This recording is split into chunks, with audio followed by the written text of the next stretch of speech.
Mesdames, Messieurs, bonsoir. Merci de me recevoir chez vous. Voici les titres de cette édition. La ville de Kankan abrite la Grande Mamaya. L'édition 2025 qui a démarré en présence du couple présidentiel a connu une forte mobilisation. Plusieurs invités dont le Kuntigi de la Basse-Côte et la ministre ivoirienne de la Femme. Un événement majeur que le département de la culture compte inscrire au patrimoine mondial de l'UNESCO. Dans le cadre du développement communautaire, les préfectures de Bofa bénéficient de plus de 29 milliards de francs guinéens et bouquet de 191 milliards au compte du FODEL. Ces fonds vont servir au développement des infrastructures à la localité. Les fidèles chrétiens ont célébré la Pentecôte, une fête célébrée 50 jours après Pâques et qui marque l'envoi de l'Esprit Saint aux apôtres. En marge de cette sensibilisation, invite a été lancé à l'enrôlement. C'est tout pour les titres. Une fois encore, bonsoir et bienvenue dans ce journal. La Grande Mamaya a démarré hier samedi. Elle se tient chaque année à Kankan au lendemain de la fête de Tabaski, un événement culturel d'une ampleur internationale célébrant les traditions mandingues à travers une ambiance de convivialité et de partage. Pour sa 85e édition, l'événement est marqué par la présence active du chef de l'État, son Excellence le général Mamadi Doumbouya, au stade de Kankan, qui réaffirme son engagement envers la culture et l'éducation. Cette année, la Basse-Guinée est mise à l'honneur, tandis que la Côte d'Ivoire, représentée par la ministre de la Femme, Nanséreba Touré, est le premier pays invité d'honneur de l'événement. Reportage Fatoumata Kourouma. Chaque année, au lendemain de la fête de Tabaski, la ville de Kankan se métamorphose en un vibrant carrefour culturel à l'occasion de la Grande Mamaya. Cet événement, désormais reconnu sur la scène internationale, célèbre la richesse et la diversité des traditions mondaines dans une ambiance de chaleur et de partage. Depuis 3 ans, l'organisation de cet événement a pris une tournure particulière grâce à la présence active du chef de l'État, son Excellence le général Mamadi Doumbouya. Cette 85e édition n'a pas dérogé à la règle, marquée par l'engagement fort du président envers la culture et l'éducation, inscrit dans son programme hautement stratégique, Simandou 2040. Ainsi, c'est aux alentours de 17 h que le couple présidentiel a fait son apparition ce samedi 7 juin 2025 au stade de Kankan, lieu emblématique de la Grande Mamaya, suscitant l'enthousiasme et la joie des participants.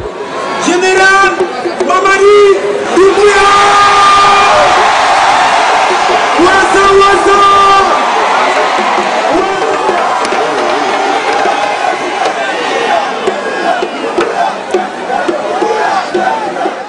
Au fil des ans, l'organisation et la structuration de la Grande Mamaya ont connu une amélioration exponentielle.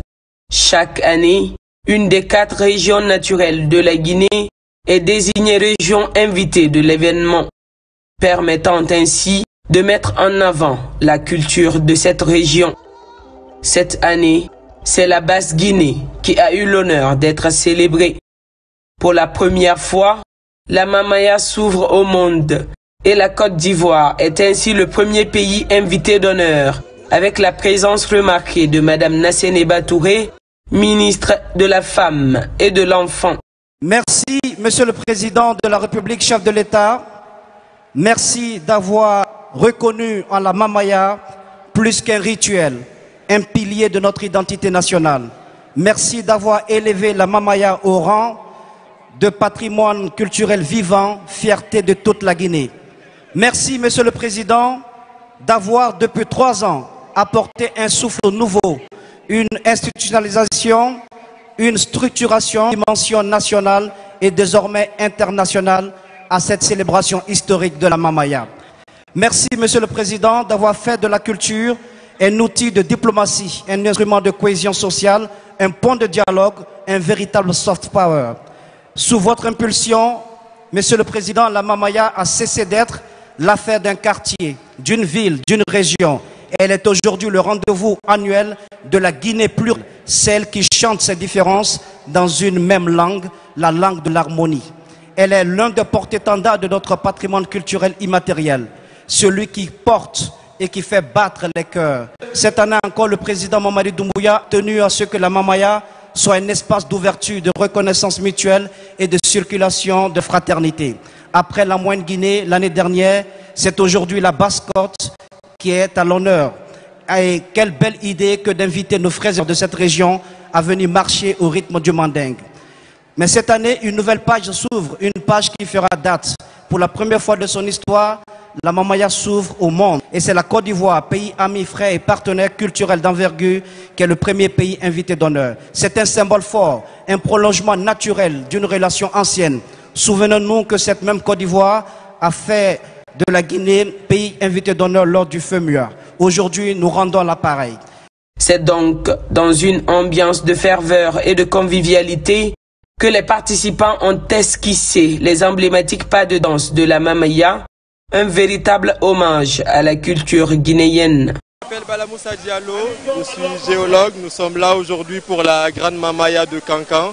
Cet événement qui rassemble toute la population guinéenne et aussi c'est un événement qui doit être une fierté pour le pays. Ça ramène énormément de gens et tout le pays vient pour cet événement. C'est un événement qui rassemble du monde.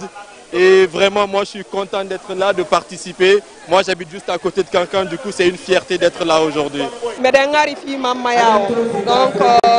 Nugol Mamaya, on a fait Maninka Bentu. Mamaya, ko fu Guinéen Benfo, Ande, Maninka Noga, Soso Noga, Pullo Noga, Gerze Noga, étranger Benkat Noga. Donc, Weltike Hanfoti, Meden remercia Landong, Général Mamadi Doumbouya. Allah jonnu mo duubi e kellal mede welti han foti Mamaya damina la samena la Guinée kono Mamaya e damina la samena Kankan kono Mamaya e damina la samena Serefula wo kasoro jama masiya malala ni jama tundite be mo wanka mais ala di Général Mamadi Doumbouya Mamaya jama bi ali nyanta ala dinga li bor la bi kala Guinée magbe wasamba fon ko manika be la Guinée ka be Mamaya kala la Guinée est Mamaya qui est la vie. L'Asie prend le Mamaya, l'Amérique prend le Mamaya, la France prend le Mamaya. Andi barikable anda général Dumaye et général Mamadi Doumbouya dit que barikable la barikate bela la Mamadinye abilata soro dabele lenye aja mandila sur la main ka belebele soro katakadi la Guinema. C'est une culture on bi ngana muinara. Donc on lamba on ngai patrimoine mon ngama so après mon accompagner. Donc akiyama on m'appelle lancer les régions administratives Birim Fama parce que ina muina ile biri inu kindiamato kanya solinana ina ga sandemato moriamato yankadi nana donc biri ngamato mo ngamo ma culture sans valeur mon mara gouvernement sototo na Qatari a investi au ma culture rafera on l'a maman pas gouvernement réconforte mon accompagner. La Grande Mamaya va désormais au-delà d'un simple événement culturel annuel. C'est une célébration de l'identité guinéenne, un moment où les traditions prennent vie, où la musique et la danse racontent l'histoire d'un peuple fier de ses racines. C'est également une invitation à rêver d'un avenir où la destination Guinée est convoitée de tous grâce à la richesse de notre patrimoine culturel. Le mythique stade Baloumadi Diakité a encore vibré aux couleurs de la Mamaya ce dimanche 8 juin 2025. À l'occasion de la deuxième journée, cette 85e édition devenue un véritable carrefour de la culture guinéenne, en présence du président de la République, son Excellence le général Mamadi Doumbouya, et de la première dame Lauriane Doumbouya. La ville de Kankan a vécu un moment de communion nationale empreint d'émotion, de tradition et de fierté collective. Un moment très fort et marquant de l'événement a surpris plus d'un. Le président de la République danse avec son peuple. Il a quitté la tribune officielle pour rejoindre les danseurs pendant près de 10 minutes. Il a livré une démonstration de danse chaleureuse et symbolique sous les admirations et acclamations d'un public conquis Tabaski. Nous reviendrons sur cet élément dans nos prochaines éditions d'information. Au compte de la Grande Mamaya, toujours de Kankan, des professionnels de santé sont déployés partout pour renforcer la gestion médicale. Ambulances médicalisées, cliniques mobiles et médicaments génériques sont des dispositifs mis en place pour le bien-être du public. Un enjeu prioritaire du ministère de la Santé pour offrir un soin de santé de qualité à tout malade. Reportage Diamokaba. La gestion médicale avant, pendant et après la Grande Mamaya de Kankan est au rendez-vous pour offrir des soins de qualité. Partout en Abaya, des équipes médicales et secouristes sont pleinement mobilisées pour assurer les missions de leurs périmètres respectifs. On a mis un dispositif en place à Kankan selon les différents carrefours accidentogènes de Kankan. Vous avez le carrefour de Serifoula, où il y a une ambulance qui est médicalisée qui est là-bas. Vous avez le carrefour de Komarala Loisir, le carrefour du premier pont qu'on appelle Bordeaux, le carrefour de Misram qu'on appelle Marien Gouabi, le carrefour du Stade. Si l'aspect sécuritaire fait l'objet de l'attention du public, l'organisation sanitaire n'est pas du tout négligée. Tous ces dispositifs concourent à la réduction du nombre de cas d'accidents. Malheureusement, on a eu des accidentés lors de l'arrivée de nos concitoyens, mais dans tous les hôpitaux, que ce soit d'Abola, Kouroussa et dans tous les hôpitaux, il y a eu une prise en charge. Au stade Mbaloumadi Diakité, lieu de la Mamaya, la présence d'une clinique mobile pour une prise en charge sur place. Pour le ministère de la Santé, ce dispositif imposant ne laisse pas de place à l'improvisation sanitaire. Si vous prenez également l'enceinte même du stade Mbaloumadi Diakité, où se tient la Grande Mamaya, aujourd'hui c'est la deuxième journée. On n'a pas aussi enregistré des cas de blessés, des cas vraiment en tout cas, qui peuvent entraver le côté sanitaire. À Kankan, tout comme les autres préfectures de la savane guinéenne, la gestion médicale de la fête est assurée par l'inspection régionale de la santé. Sur le terrain, plus de repos pour les équipes de Dr Kourouma pour renforcer l'offre de soins sur toutes les plateformes qui abritent des activités culturelles.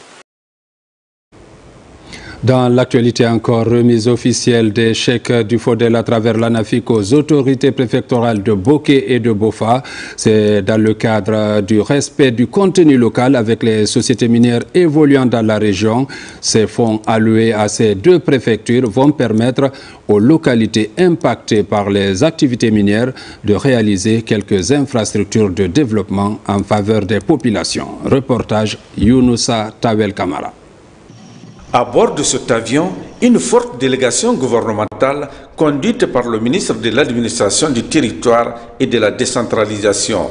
C'est pour venir remettre des chèques du FODEL, Fonds de développement économique local, à travers l'ANAFIC aux autorités préfectorales de Boké et de Bofa, exercice 2021, 2022 et 2023.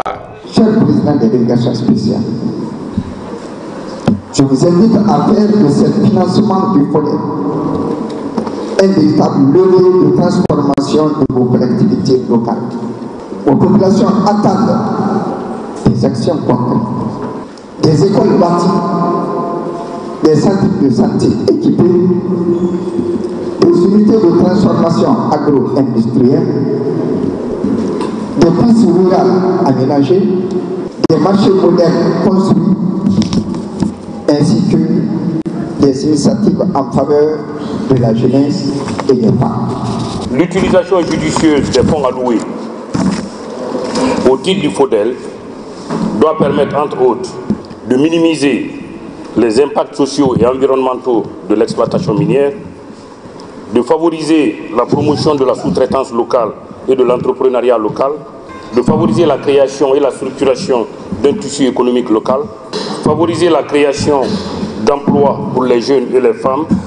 La remise de ce chèque a mobilisé les autorités régionales, préfectorales et communales de ces deux préfectures bénéficiaires, mais aussi quelques représentants des sociétés minières évoluant dans la région de Boké. L'ANAFIC, qui a eu le privilège de bénéficier de la confiance de son Excellence, Monsieur le Président de la République, le général d'armée Mamadi Doumbouya et de son Premier ministre, est consciente que le succès de ce fonds dépendra non seulement des ressources financières allouées, mais surtout de la manière dont celles-ci seront gérées et utilisées au profit exclusif des communautés impactées.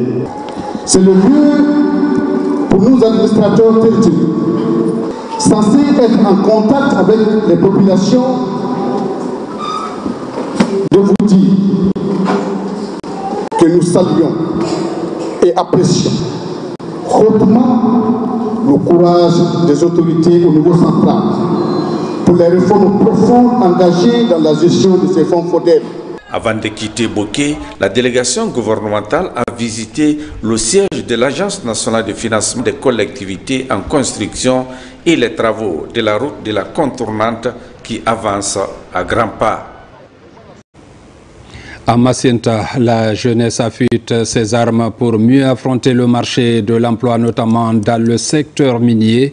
Sur initiative de Global Vision International Guinée, 500 jeunes sont formés au métier de santé, sécurité, environnement et logistique des mines. L'idée est bien appréciée par les autorités de cette préfecture, directement impactée par le projet Simandou. Reportage Lancé Kamisoko. Formation de 500 jeunes de Macenta au métier des mines et industries, c'est une initiative de Global Vision International dont le but est d'accompagner le gouvernement dans le renforcement de la compétence des jeunes pour leur employabilité. Santé, sécurité, environnement et la logistique des mines est le thème central de la formation de cette première cohorte. Nous avons constaté ici que les entreprises qui sont en Guinée, souvent, elles demandent des domaines qui ne sont pas forcément enseignés dans les universités. Donc c'est ainsi que nous avons initié cette formation pour pouvoir vraiment orienter les jeunes de Macenta dans le domaine minier et industriel. Je voudrais, au nom de M. le Préfet, remercier notre frère Bernard Péré-Diamoki pour cette initiative qui s'appuie sur le capital humain que vous constituez. Directement impacté par le projet Simandou, cette initiative est une aubaine pour les jeunes bénéficiaires de Macenta. Nous, logiciens et transforminiers, aujourd'hui, nous déclarons désormais notre priorité première est la formation. Et cette formation devrait être continuelle. Quand vous êtes responsable de la jeunesse et que vous gagnez des personnes de bonne volonté qui vous accompagnent, surtout dans le cadre de la formation de vos jeunes, je pense qu'il n'y a pas plus meilleur que ça. Ça, je suis vraiment content aujourd'hui. Rendre les jeunes Guinéens compétents et compétitifs sur le marché de l'emploi est l'ambition de Global Vision International. C'est pourquoi il se présente comme étant le trait d'union entre l'adéquation de la formation et les besoins de l'emploi, notamment autour du gigantesque projet Simandou. Lutte contre le blanchiment des capitaux et les détournements des fonds publics, l'agence de gestion et de recouvrement des avoirs saisis et confisqués est à pied d'œuvre. C'est dans ce sens que la direction générale vient de mettre à la disposition du génie militaire plusieurs machines saisies dans les mines artisanales de Sigiri et Mandiana pour exploitation illicite de l'or et destruction de l'écosystème. Reportage adjudant-chef Oumar Kamara, Kierno Younoussaba. C'est une énième visite du directeur général de l'agence de gestion et de recouvrement des avoirs saisis et confisqués sur les sites où sont regroupées les machines en conflit avec la loi. En raison de leur rôle dévastateur sur l'écosystème, ces engins sont confisqués au profit de l'État. Aujourd'hui, la grâce met officiellement ces engins à la disposition du bataillon du génie militaire dans le cadre d'activités d'intérêt public. Respectant donc la loi portant création de la grâce, le travail légal a été accompli par les juridictions de Sigiri et de Mandiana. Nous mettons tous ces engins à la disposition de l'armée guinéenne. La majorité de ces engins avaient été immobilisés en 2022 par les forces de défense pour violation des dispositions du code minier et du code de l'environnement. Leur réaffectation va considérablement renforcer les capacités opérationnelles de cette unité. La remise de ces engins est une autre preuve de dynamisme dans la concrétisation des idées de refondation prônées par le chef suprême des armées, le général Mamadi Doumbouya et la haute hiérarchie militaire. Nous vous rassurons de notre détermination et réitérons notre engagement à poursuivre cette mission de déguerpissement des machines pour la préservation de notre environnement dans l'intérêt supérieur de la nation. Par cette action, la GRASC réaffirme son engagement dans la lutte contre les tourments du bien public tout en garantissant une seconde vie utile aux biens confisqués. Face aux inondations répétitives qui frappent la commune urbaine de Nzerekore pendant la saison des pluies, la délégation spéciale lance des travaux d'assainissement de quelques voiries de la localité. Il s'agit de la construction des dallos dans les zones les plus exposées. Reportage Saliou Paye. Lancé il y a une semaine, les travaux de construction des dallos dans la commune urbaine de Nzerekore vont bon train. Pour cette première phase, 3 dallos sont en train de voir le jour. Ces ouvrages de franchissement sont conçus afin de canaliser et drainer efficacement les eaux de pluie en ce début d'hivernage dans la région forestière. Ce projet cible les quartiers les plus touchés pendant les pluies diluviennes de l'année dernière. Ce sont les impôts et taxes que vous payez qui servent à faire ces ponts. C'est ce qui permet la promotion du civisme fiscal.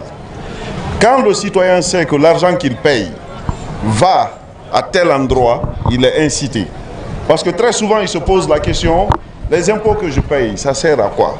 Nous nous sentons très fiers car les fonds qui seront utilisés pour la réalisation de ces ouvrages viennent de la mobilisation des ressources endogènes propres à la commune urbaine, qu'il faut saluer. Entièrement financés par le budget communal, travaux traduisent la volonté de la mairie à protéger les citoyens à travers une évacuation correcte des eaux pluviales et une réduction des risques d'inondation dans les quartiers. Ce n'est pas un sujet, c'est le fruit d'une vision partagée, d'un engagement commun et la concrétisation de notre détermination à améliorer le quotidien de chaque habitant de Nzerekore. Votre mission vient de résoudre une partie importante des préoccupations liées au désenclavement du quartier par rapport à l'hôpital régional ainsi que par rapport au centre de santé. Avec ces nouvelles infrastructures, la commune urbaine de Nzerekore espère atténuer significativement les risques d'inondation. Lutte contre le réchauffement climatique, la Guinée actualise ses engagements. Plusieurs acteurs évoluant dans le secteur participent aux travaux. Mamadou Alpha Baldé. Dans l'effort mondial pour la lutte contre le réchauffement de la planète, les pays se sont volontairement engagés à agir dans divers domaines pour réduire leur empreinte carbone à travers les contributions déterminées au niveau national SIDIEN. Avec l'ensemble de ses partenaires comme le PNUD et la Banque mondiale, la Guinée engage la révision de sa SIDIEN. Elle devra être encore plus ambitieuse et alignée sur les priorités du pays. La Guinée développe ce document en réponse à l'article 4 de l'accord de Paris auquel la Guinée a signé et ratifié. Donc pour diminuer, pour réduire ses émissions de gaz à effet de serre et s'inscrire dans une voie de développement à faible émission de carbone. Déjà, différents acteurs impliqués dans le processus travaillent sur le document. Avec une SIDIEN actualisée, la mobilisation des ressources est plus facile pour le financement des projets verts du pays. La révision de la SIDIEN doit être plus qu'un exercice de conformité. Elle représente un levier puissant pour transformer les systèmes économiques, sociaux et environnementaux du pays. Il s'agit d'une occasion unique pour accroître la résilience des communautés face au choc climatique, pour verdir les investissements publics et privés dans les infrastructures, les transports, l'énergie et les services, pour mobiliser la finance climat de manière innovante et créer des emplois verts. En s'inscrivant dans la vision du chef de l'État, du CNRD et du gouvernement, à aller vers une économie à bas carbone clairement exprimée. La révision de la SIDIEN qui intervient dans ce contexte doit prendre du recul. Pour atteindre l'objectif mondial des 2 voire 1,5 degrés de taux de réchauffement, le chemin est encore long. La Guinée compte jouer sa partition en s'inscrivant dans la dynamique d'un développement sobre en carbone. Environnement encore, les séances de sensibilisation se multiplient sur le terrain. Hier, des défenseurs de l'environnement étaient face aux étudiants de l'université Kofi Annan de Guinée. La rencontre a permis d'outiller les étudiants sur les enjeux du réchauffement climatique. Reportage Mamadou Saliouba. De plus en plus, les effets du changement climatique sont ressentis dans différents secteurs de la vie. Des inondations ou encore des fortes chaleurs avec des effets dévastateurs sont constatés ça et là. Préoccupés par le phénomène, ces spécialistes de l'environnement réunis au sein de Clean Transformation 2050 sensibilisent ces étudiants pour plus d'engagement en faveur du climat. Nous sommes venus chez les jeunes parce qu'ils jouent un rôle important. D'abord, l'accord de Paris reconnaît le rôle des acteurs non étatiques, la jeunesse, dans la lutte contre les changements climatiques. Mais nous sommes venus pour insinuer et puis stimuler une discussion pour s'intéresser au changement climatique. Pendant plusieurs heures, ces spécialistes de l'environnement ont tour à tour abordé les actions dévastatrices de la nature avant d'interpeller ces jeunes sur leur rôle dans la protection de l'environnement. Les changements climatiques, c'est une réalité. Lorsque vous prenez le paysan, peut-être il ne peut pas vous définir c'est quoi le changement climatique, mais il sait que la pluviométrie est perturbée et ça lui fait perdre ses récoltes parce qu'il pleut à un moment de l'année où ce n'était pas habituel, où il ne pleut pas du tout. La forte chaleur dans notre pays, l'année dernière, on a atteint le pic selon les météorologues. Tout cela, ce sont les effets des changements climatiques. Nous estimons qu'il faut identifier les secteurs émetteurs justement de ces gaz à effet de serre afin que nous puissions proposer des mesures appropriées relatives à la réduction effective de ces émissions de gaz à effet de serre. Déterminés à jouer pleinement leur partition dans la lutte contre le réchauffement climatique, les membres de Clean Transformation 2050 comptent multiplier les séances de sensibilisation pour limiter les effets du changement climatique. Aux États-Unis d'Amérique vient de se tenir le sommet international de jeunesse axé sur la digitalisation. Ce sommet est organisé avec le concours des bailleurs de fonds, notamment la Banque mondiale, qui donne l'opportunité aux jeunes de s'investir dans le numérique. Ce sommet a été parallèlement organisé en Guinée par une ONG dénommée Youth Voice à l'université Nongo Conakry. Pour plus de précisions, suivez ce reportage de Alpha Yayassila. Mardi 3 juin 2025 à l'université Nongo Conakry, comme à Washington aux États-Unis, Youth Voice Guinée organise le sommet international de la jeunesse. Une rencontre de sensibilisation de la jeunesse à réfléchir sur les défis mondiaux urgents et proposer des solutions au développement. Cette option passe nécessairement par l'intégration numérique dans nos habitudes de travail. Voilà qu'aujourd'hui qu'on organise un sommet sur l'innovation numérique qui est le thème déjà central que la Banque mondiale a choisi cette année, parce qu'on sait qu'en Afrique on n'a pas forcément grandi avec les outils numériques, mais on sait que c'est un outil, ce sont des outils aujourd'hui, le NTIC, qui nous conduisent dans notre vie professionnelle. Mais il faut savoir que le numérique ça peut construire ou détruire, il faut juste l'utiliser à plein potentiel et aujourd'hui on va faire savoir aux jeunes qui sont là aujourd'hui au sommet international de la jeunesse en différé en Guinée pour savoir exactement comment utiliser ces outils, comment se procurer, comment évoluer dans le digital numérique. Cette conférence, animée par plusieurs experts, a mis en exergue l'importance pour les jeunes à s'investir dans la digitalisation ou encore appelée transformation numérique. Le gouvernement guinéen, avec l'appui du groupe de la Banque mondiale, a décidé d'intégrer le projet de transformation numérique pour l'Afrique dans le but d'accélérer sa transition numérique amorcée depuis 2010. Cette transition vise à développer davantage un accès au haut débit, les services financiers numériques et les services publics en ligne de e-government. Les discussions de ce jour porteront sur des sujets cruciaux comme les données, l'agriculture et les monnaies numériques, des secteurs dans lesquels la jeunesse peut jouer un rôle déterminant. Les étudiants qui participent à cette conférence ont cherché à savoir comment s'offrir cette opportunité de création et de financement des projets de digitalisation. Cybersécurité, un défi à relever dans nos pays. La sensibilisation et le renforcement de capacités est une nécessité, n'est-ce pas, Mohamed De Camara? La cybercriminalité constitue une menace pour plusieurs entités sociales. Aujourd'hui, des ONG et autres fondations sont victimes des attaques. C'est dans cette optique SOS Village d'enfants, en partenariat avec l'Agence nationale de sécurité des systèmes d'information et la direction de la police judiciaire, renforce les capacités des responsables des ONG, associations de développement et les fondations à mieux comprendre leurs responsabilités en matière de cybersécurité.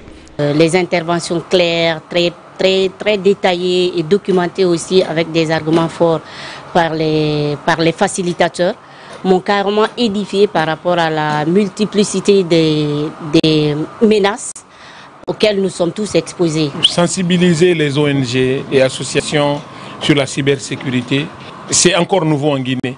Et c'est un exercice qui a besoin d'être renforcé et surtout vulgarisé. Les enjeux de la cybersécurité, la protection des données des employés et les bénéficiaires sont quelques thématiques enseignées au cours de cette rencontre. C'est une démarche noble qui permet à la Guinée, qui permet non seulement aux ONG évoluant dans l'humanitaire, dans le social à la République de Guinée, d'être sécurisées. Parce qu'il faut rappeler que les ONG à but non lucratif doivent avoir une maturité numérique très solide parce qu'ils gèrent des données des personnes. Les données que nous collectons, qu'elles concernent nos bénéficiaires, nos partenaires, nos équipes, sont précieuses et hautement sensibles.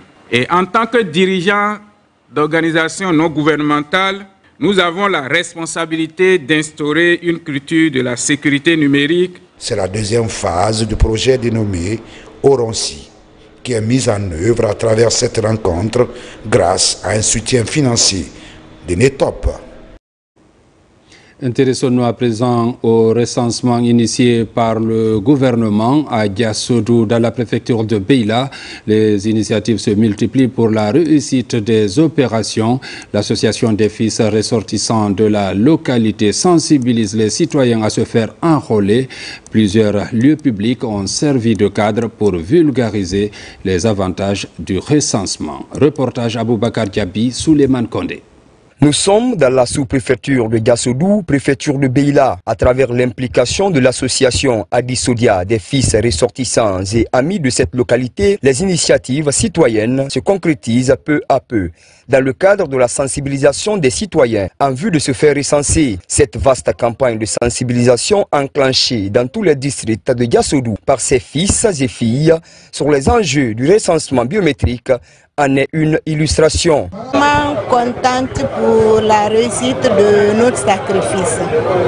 Toutes les prières et les bénédictions qui ont été effectuées au nom du village, au nom des 42 districts de Diassoudou. Ce qui concerne les recensements, on doit sensibiliser nos parents, nos enfants, ils n'ont qu'à se faire recenser. En plus de cette campagne de sensibilisation sur les avantages liés à l'enrôlement biométrique, une série de lectures du Saint-Coran pour la paix et la quiétude sociale est également organisée par l'association Adisodia des fils ressortissants et amis de Diassoudou. Le recensement qui donne les documents administratifs, c'est le recensement qui montre à l'administration comment aider notre sous-préfecture. Aujourd'hui, par exemple, nous avons besoin de routes. Nous avons 30 km entre Senko et Diassoudou qui sont impraticables. Mais si nous montrons par notre recensement que la population est grande, qu'il y a une forte population dans cette préfecture de 42 villages, je pense que le président et son gouvernement feront tout pour que cette route soit réparée. Le recensement-là a un avantage particulier. On a eu à faire des recensements par le passé, mais ce recensement administratif à vocation d'état civil, cette fois-ci, tout Guinéen recensé doit avoir un identifiant unique, infalsifiable, qui le suivra durant toute sa vie. Donc il sera en sécurité. Les lieux publics sont pris pour cible afin de passer en boucle les messages sur le recensement biométrique. Une manière d'encourager la bonne gestion de l'état civil des Guinéens. À Mamon, la Chambre régionale de commerce, industrie et PME est sur pied depuis quelques jours pour sensibiliser les opérateurs économiques, commerçants et étalagistes. Ils sillonnent les différents marchés pour expliquer les avantages du recensement. Reportage Mamadou Patebalde. C'est une mission conjointe service déconcentré du ministère de l'Industrie et des PME et de la Chambre de commerce, industrie et artisanat de Mamou qui sillonnent les différents marchés.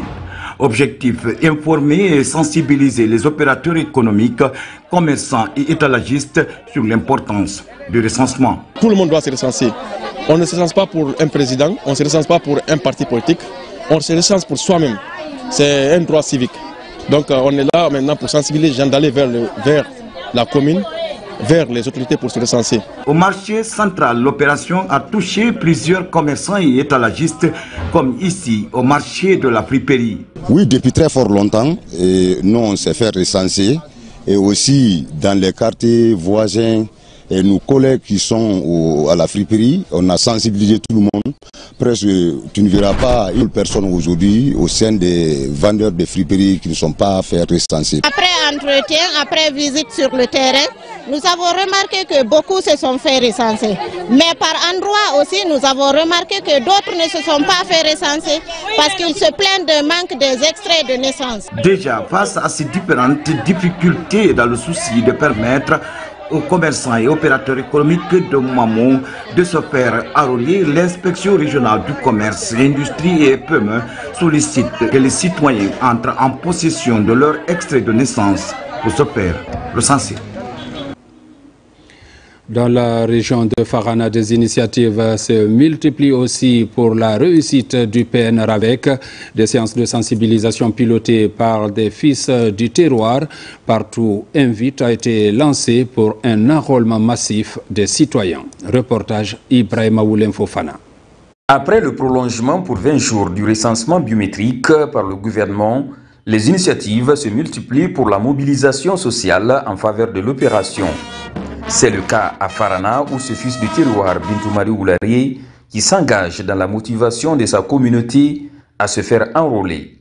Au centre d'écoute, de conseil et d'orientation des jeunes Sécouge, le directeur général adjoint de la société UAE Mining Company livre les messages de sensibilisation sur le bien fondé du recensement. Je suis venu pour la fête, je suis venu pour les accompagner, pour le recensement. S'ils se mobilisent comme ça pour m'accueillir, je suis très content, mais surtout le nombre de recensés pour la commune urbaine aujourd'hui à 68 400. Et alors que l'objectif du président de la délégation spéciale, il veut que ce soit au moins 80 000. Donc dans ça a été clair. Et il me dit, viens à Farana, mobiliser nos parents pour qu'on ait au moins plus de 200 000 recensés dans toute la préfecture de Farana. Ce fils du tiroir a aussi été reçu au vestibule, siège de l'autorité morale de la ville. Ce fut également une opportunité pour sensibiliser les Faranaka pour le recensement. Très content aujourd'hui qu'un fils du terroir soit reçu par toute la jeunesse de Farana dans un mouvement d'ensemble extraordinaire. Voir cette jeunesse aujourd'hui dans l'unisson, dans la concorde, dans un mouvement indescriptible, ça donne l'espoir aux sages quant à un avenir radieux de Farana. C'est dans ce sens-là que j'ai prodigué des conseils aux enfants pour leur dire que l'espoir est désormais permis pour Farana. À l'issue de ces séances, les participants se sont engagés à pleinement marquer leur participation à cette opération qui vise à doter chaque Guinéen d'un numéro personnel d'identification NPI pour aboutir à la mise en place d'un fichier biométrique fiable. Il faut également que c'est devenu une pratique courante pour les fils ressortissants et résidents de Koya d'accompagner les initiatives du gouvernement. Ces acteurs s'impliquent dans le processus de recensement biométrique à travers une vaste campagne de sensibilisation sur l'obtention des documents exigés pour le recensement. Reportage à Koya, Diene Yansani. La réussite du programme national de recensement administratif à vocation d'état civil PNRAVEC reste une ambition partagée par bon nombre de citoyens. Cette politique entretenue par le gouvernement guinéen fait du chemin dans la préfecture de Koya.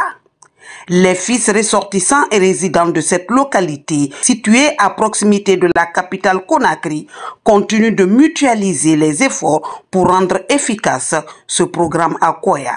Ce déplacement ici, ce n'est que la suite de ce qui a été entamé il y a depuis plus de 3 semaines dans le cadre du recensement à vocation d'état civil, pour que nous puissions sensibiliser l'ensemble de nos concitoyens, les ressortissants de Koya, pour qu'ils puissent recenser. Ce geste patriotique des fils ressortissants et résidents de Koya est enclenché sur le terrain il y a plus de 3 semaines. Il s'articule essentiellement sur l'explication des mécanismes d'obtention des documents exigés pour le recensement. Le recensement à Koya, la mobilisation est là. Ce qu'il faut faire savoir à la population de Koya, c'est que ce recensement est destiné aux personnes âgées de 10 ans et plus. Et surtout, rien n'est à payer là-bas. En commençant par le jugement supplétif, la transcription et jusqu'au niveau de l'enrôlement, tout est gratuit. Le président reste à sagesse. Il a eu le temps de nous accorder 20 jours. Tout ça là pour que les gens se recensent. Donc j'appelle la conscience de tout le monde, j'appelle tous les citoyens et citoyennes de Koya de venir se recenser. Par cette immersion volontariste, ces initiateurs ont passé au peigne fin tous les avantages liés à l'obtention du statut de citoyen.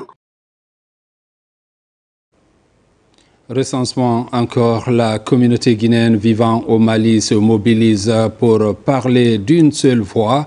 Un conclave de toutes les couches socio-professionnelles a permis de redéfinir les périmètres d'intervention et de renouveler les engagements derrière la vision de Guinée émergente. Fodé Camara. Les ressortissants guinéens au Mali massivement réunis au centre Hawa Keita de Bamako sous la bannière d'action patriotique de la diaspora. Cette équipe s'engage à soutenir toute action publique pour le développement. D'ores et déjà, ces jeunes et femmes leaders sont déterminés à sensibiliser pour la réussite du processus de recensement au Mali. Nous invitons tous nos compatriotes de sortir massivement pour se faire recenser dans le fichier électoral. C'est vrai, nous sommes à Bamako depuis un certain temps, mais l'instant que nous sommes en train de vivre actuellement, en ce moment, je crois est particulier. Au nom des plus hautes autorités de la République de Guinée, au nom du président général Mamadi Doumbouya, nous vous invitons à l'unité, nous vous invitons à l'amour, nous vous invitons à ce qu'on se donne la main. L'ambassadeur Abdoulaye Fofana a aussi mis l'occasion à profit pour inviter tous les Guinéens résidant au Mali à prendre les nouvelles cartes d'identité consulaire, désormais sécurisées, et à s'enrôler massivement. Ce dimanche 8 juin, les chrétiens célèbrent la Pentecôte, une fête qui annonce la venue de l'Esprit Saint sur les apôtres. Le ministre de la Jeunesse et des Sports, en séjour de travail à Kankan, a pris part à cette messe chrétienne, l'occasion pour Keamou Bogola Abba d'inviter les fidèles à se faire recenser avant la fin de la prolongation. Moussa Komara depuis Kankan. Célébrer 50 jours après Pâques, la fête de la Pentecôte est importante pour les fidèles chrétiens. Elle marque la naissance de l'Église. Ici à Kankan, la vue de Dieu, l'amour, la sagesse, l'unité, le sens et l'origine du christianisme sont rappelés par le révérend Père dans son homélie. Le message que nous avons transmis est premièrement appeler tous les fidèles à l'unité afin que notre nation soit bâtie sous la base d'une unité profonde, l'unité que Dieu lui-même a déjà créée en mettant tous les peuples ensemble. Nous avons aussi encouragé dans les communications le peuple à ce qu'à l'heure actuelle où les gens sont en train de faire les recensements, de s'identifier également à cela. Pendant cette messe, plus de 400 fidèles chrétiens sont mobilisés. Au milieu des siens, le ministre de la Jeunesse et des Sports. L'occasion pour Keyamou Bougoulaba de demander aux fidèles chrétiens de renforcer la cohésion sociale, mais aussi et surtout d'aller se faire recenser. C'est différent des recensements que nous avons connus, qui étaient des recensements politiques, où les données sont variées selon l'humeur de ceux qui nous dirigent. Mais cette fois-ci, ce recensement, c'est le recensement à vocation d'état civil. C'est ce qui te permet aujourd'hui, à partir de cette période, on va commencer à zéro et chacun aura un seul numéro d'identification qui va l'identifier pour toute sa vie. Ce jour n'est pas que fête pour ces fidèles rassemblés dans cette première église protestante évangélique de Kankan. Ils viennent renforcer leur foi en Dieu et prier pour la paix. Nous en sommes très heureux de ce message que déjà le ministre a donné. Déjà le pasteur, comme il a si bien dit, avait déjà passé ce message de se faire recenser. Et nous en sommes fiers de sa présence au milieu de nous, qui nous interpelle bien sûr à aller se recenser. Les parents de Jésus s'est fait recenser et c'est là que Jésus est né. Donc en tant que Guinéens, nous devons nous recenser. La Pentecôte qui commémore l'Esprit Saint clôt le temps pascal. Selon la tradition biblique, c'est l'accomplissement non seulement de la promesse faite par Jésus à ses disciples lors de son ascension, mais aussi celui de la promesse du salut universel. À Kankan, toujours à l'occasion du séjour du président de la République dans sa ville natale, la communauté forestière de la Haute-Guinée, les ressortissants de Lola à Kankan ont organisé une manifestation de soutien aux idéaux de développement du CNRD et de son président, son Excellence le général Mamadi Doumbouya. C'est Bla Fangamou qui a présidé la cérémonie. Reportage adjudant-chef Aboubakar Kamanou. Fortement représentée en Haute-Guinée, la communauté forestière de Kankan se mobilise et réitère son adhésion aux idéaux du CNRD et de son président, son Excellence le général Mamadi Doumbouya. S'inscrivant dans cette même dynamique, les ressortissants de la préfecture de Lola vivant à Kankan-Nabaya ont organisé ce dimanche 8 juin 2025 une manifestation de soutien aux grandes actions de développement entreprises dans notre pays par le chef de l'État. Excellence, Monsieur le chef de l'État, convaincu de votre programme de société qui mobilise le peuple de Guinée, nous, population de Lola, vous affirmons notre adhésion effective et totale à ce processus de développement socio-économique. Son Excellence, grâce à ce programme de société, la communauté de Lola à Kankan vit en parfaite harmonie avec la population autochtone ainsi que les autres communautés. Tout en vous remerciant solennellement de vos œuvres accomplies, la population de Lola à Kankan par ma voix réaffirme son adhésion totale au programme de société du CNRD. Depuis que le CNRD est venu au pouvoir, moi en tant que retraité, je sais ce que je ressens. En tout cas, les choses ont changé et vraiment tout le monde est content. Tout le monde est content de ce que le CNRD est en train de faire. Donc nous sommes très contents et j'ai dit nous le soutenons vivement. Présidé par Bla Fangamou, fils et natif de Lola, la cérémonie a connu une forte mobilisation des filles et fils ressortissants de la localité. Après avoir reçu un accueil chaleureux, Bla Fangamou a exprimé sa joie et sa satisfaction. Au nom du chef de l'État, son Excellence le général Mamadi Doumbouya, il a remercié la communauté pour cette initiative. Mon état d'esprit, c'est un état de satisfaction, d'honneur. Le président Doumbouya a toujours œuvré pour le bonheur de la Guinée. Il m'a choisi d'être à côté pour que je puisse apporter mon grain de sel. Et Lola, qui m'a vu naître, je suis arrivé à Kankan dans sa ville natale. Si la communauté de Lola m'accueille aujourd'hui, c'est avec joie et satisfaction pour que les choses bougent. Lola est prêt à accompagner tous les idéaux du président de la République. La cérémonie s'est achevée par des prestations culturelles et artistiques assurées par des groupes folkloriques venus des différentes contrées de la préfecture de Lola.